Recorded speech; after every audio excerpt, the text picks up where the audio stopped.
Umat Tuhan yang terkasih dalam Yesus Kristus, Salam.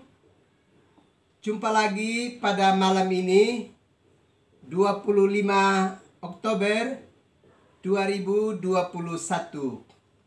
Kita sudah menerima malam pemberian Tuhan. Dan sebelum kita beristirahat, baiklah kita ada di hadirat Tuhan untuk mendengarkan kebenaran firman-Nya. Mari kita berdoa. Terpujilah nama-Mu, ya Bapa, Anak, dan Roh Kudus, yang dalam kesetiaannya terus memberi kehidupan kepada kami. Kami bersyukur kami sudah melakukan berbagai karya sepanjang hari ini. Dan akhirnya Tuhan sudah mengantar kami menerima malam pemberian-Mu. Sebelum kami beristirahat, kami mau mendengarkan kebenaran firman-Mu. Karena itu datanglah dan berkati kami sekalian. Demi Yesus Kristus yang adalah firman yang hidup itu, padamu kami datang berdoa dan menyambut firman-Mu. Amin. Umat Tuhan yang terkasih dalam Yesus Kristus, kita mendengarkan kebenaran firman Allah dalam kitab Mazmur pasalnya yang keempat, ayatnya yang pertama sampai dengan ayatnya yang ke-9.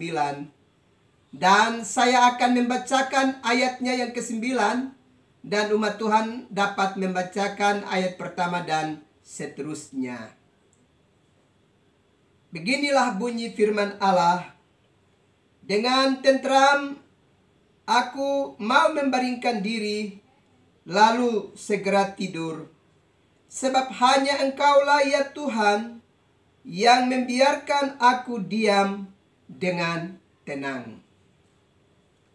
Umat Tuhan yang terkasih dalam Yesus Kristus, pada renungan malam yang lalu, kita sudah belajar bersama dalam Mazmur pasalnya yang ketiga, bahwa di saat kefasikan itu menguasai kehidupan daripada Absalom, maka dia bergerak untuk mau menghancurkan kehidupan dari orang tuanya sendiri.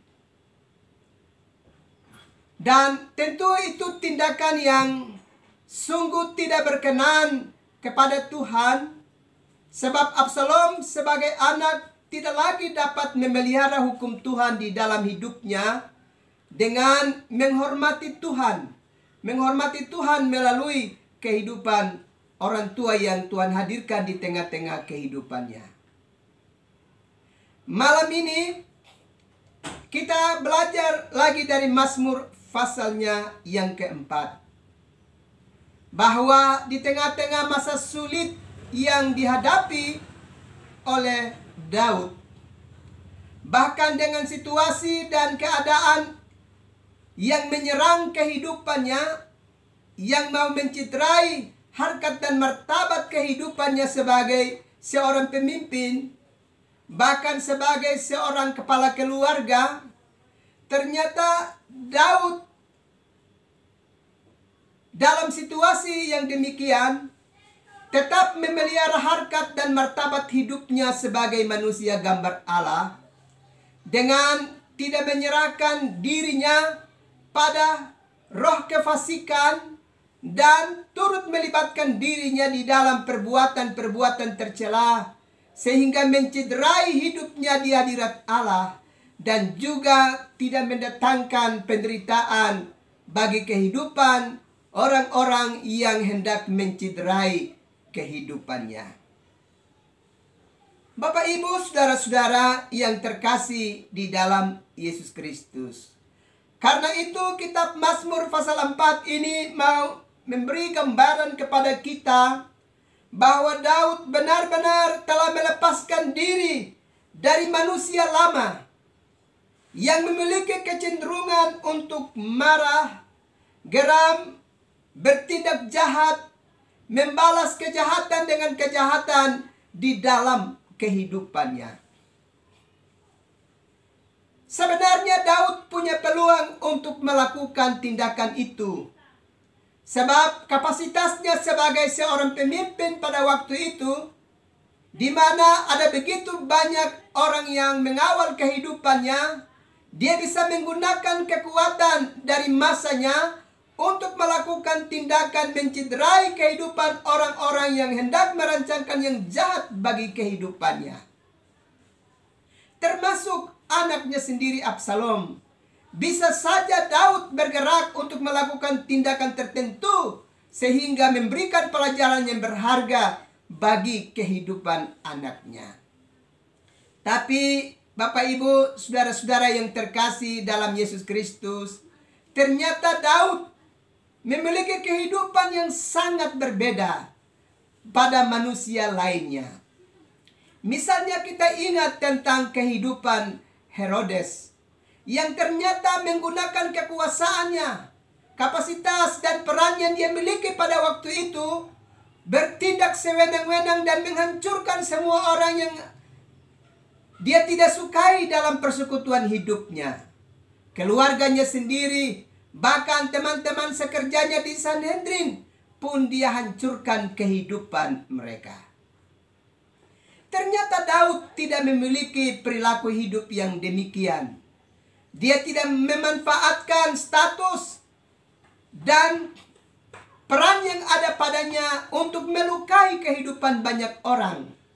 Tapi dia melakukan tindakan yang amat berbeda, yang sedemikian begitu luar biasa, yang mesti kita jadikan sebagai teladan bagi kehidupan kita masa kini. Di sini kita bisa dapat belajar bahwa ternyata Daud sudah sampai pada satu titik di mana dia telah dimampukan oleh Allah melewati sebuah babak kehidupan manusia lama. Ini sungguh luar biasa. Jika Daud masih tetap ada pada kehidupannya yang semula sebagai manusia lama, maka pasti ada sesuatu yang berkecamuk di dalam dirinya untuk mendatangkan penderitaan bagi orang-orang yang berseteru dengan dirinya. Ternyata Daud sudah melewati babak hidup itu. Babak kehidupan di mana ada kecenderungan untuk segera bertindak dan melawan semua keadaan yang merintangi kehidupannya. Roh permusuhan, roh pertikaian ternyata telah dia lepaskan di dalam kehidupannya. Sehingga Daud ternyata sekarang hidup sebagai manusia baru yang dikuasai sedemikian rupa dengan roh yang penuh dengan cinta kasih. Sehingga dia tidak membalas kejahatan dengan kejahatan. Malah dia memasrahkan hidupnya sepenuhnya hanya ke dalam tangan Tuhan. Karena itu Bapak Ibu saudara-saudara yang terkasih dalam Yesus Kristus, sekali lagi Daud telah benar-benar melepaskan diri dari keadaan dunia yang punya kecenderungan untuk membalas kejahatan dengan kejahatan. Padahal Daud hidup pada zaman itu. Daud hidup pada zaman hukum rimba, di mana gigi ganti gigi. Tetapi Daud tidak mengikuti kecenderungan roh duniawi. Justru Daud menampilkan satu tatanan hidup baru dengan berusaha untuk melepaskan diri dari pengaruh duniawi dan memasuki babak baru dalam hidupnya sebagai manusia baru yang memiliki roh cinta kasih di dalam kehidupannya. Kalau kita belajar di dalam Kolose pasalnya yang ketiga, ayat yang ke-12 dan seterusnya. Di sana dengan tegas mengingatkan bahwa sebagai orang-orang yang telah diselamatkan oleh Allah, maka yang harus dilakukan adalah hidup dalam cinta kasih satu dengan yang lainnya. Dan Daud menunjukkan itu kepada kita berhadapan dengan situasi dan kondisi yang membahayakan nyawanya pada waktu itu. Karena itu Bapak Ibu saudara-saudara yang terkasih dalam Yesus Kristus, Daud tidak mau berada dalam suasana pertempuran dan pertumpahan darah. Daud tidak mau membiarkan dirinya dibelenggu oleh kebiasaan-kebiasaan dunia yang gemar dalam saling bertarung dan saling mengorbankan satu dengan yang lainnya. Daud ternyata benar-benar memisahkan dirinya dari tindakan duniawi yang saling mengorbankan satu dengan yang lain.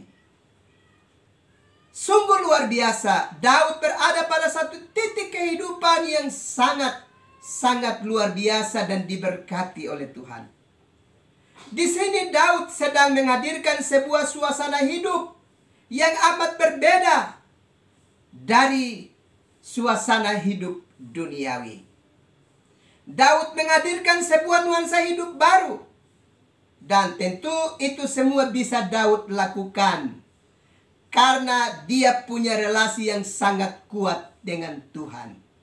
Dia selalu berlari di hadapan Tuhan dan mempertanyakan apa sesungguhnya yang mesti dia lakukan di tengah-tengah situasi dan kemelut hidup yang melanda kehidupannya. Di kaki Tuhan, Daud terus meminta supaya dia diperlengkapi dengan hikmat surgawi, supaya dia tidak serta-merta bertindak dan mewarnai kehidupannya dengan perbuatan-perbuatan yang menciderai kekudusan Allah dalam dirinya sebagai manusia gambar Allah. Karena itu kemenangan ini dapat diperoleh oleh Daud karena dia benar-benar total dengan Tuhan. Dia benar-benar berserah diri secara penuh ke dalam tangan Tuhan, supaya Tuhanlah yang memperlengkapi hidupnya.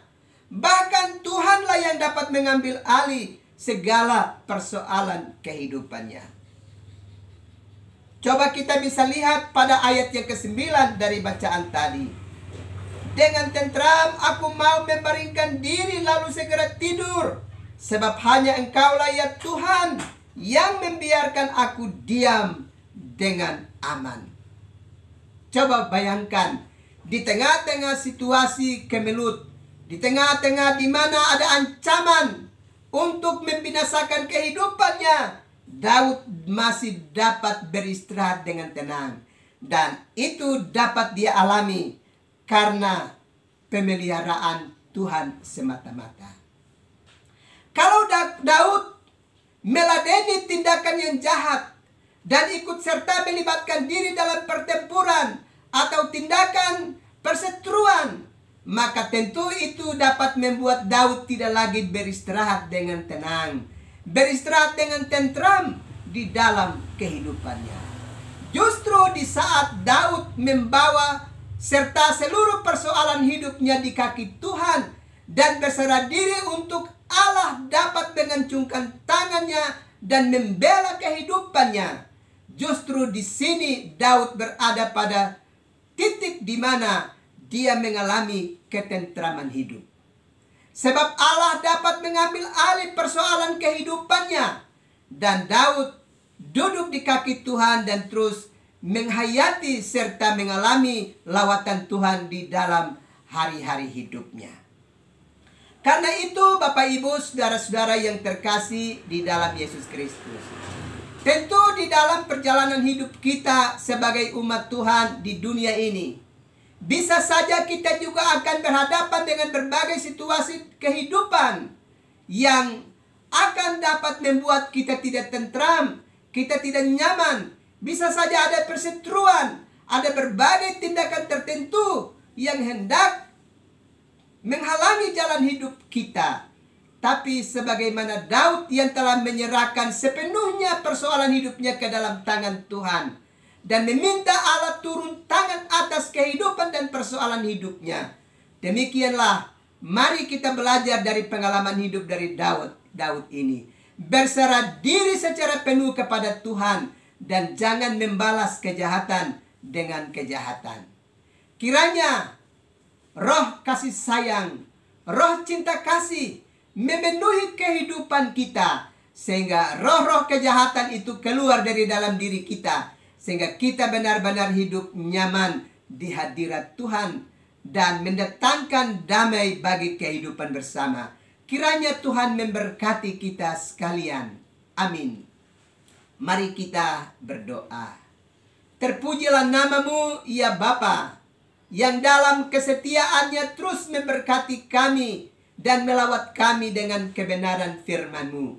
Kiranya Allah terus menaruh roh-Mu di dalam kehidupan kami, sehingga terus bersinar atas hidup kami dan menerangi hati dan pikiran kami terus dengan kebenaran-kebenaran-Mu, supaya kami tidak mudah terjebak, membalas kejahatan dengan kejahatan, melibatkan diri kami dalam perbuatan-perbuatan tercela, tapi kami mengambil langkah baru untuk tetap ada di hadirat Tuhan dan senantiasa memohon Allah berkarya untuk memberkati setiap orang, sehingga semua orang memiliki roh cinta kasih di dalam kehidupan bersama. Terima kasih Tuhan untuk firman-Mu yang telah memberkati kami.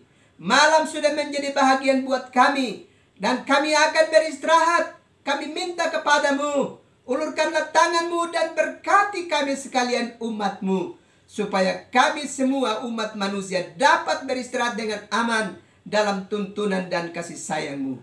Ini doa kami, ini sembah kami, demi Yesus Kristus yang adalah Tuhan dan Juru Selamat bagi kami. Padamu kami datang berdoa dan mengucap syukur. Amin. Umat Tuhan yang terkasih dalam Yesus Kristus, selamat malam, selamat beristirahat. Tuhan pasti terus memberi perlindungan bagi kehidupan umat Tuhan sekalian. Salam.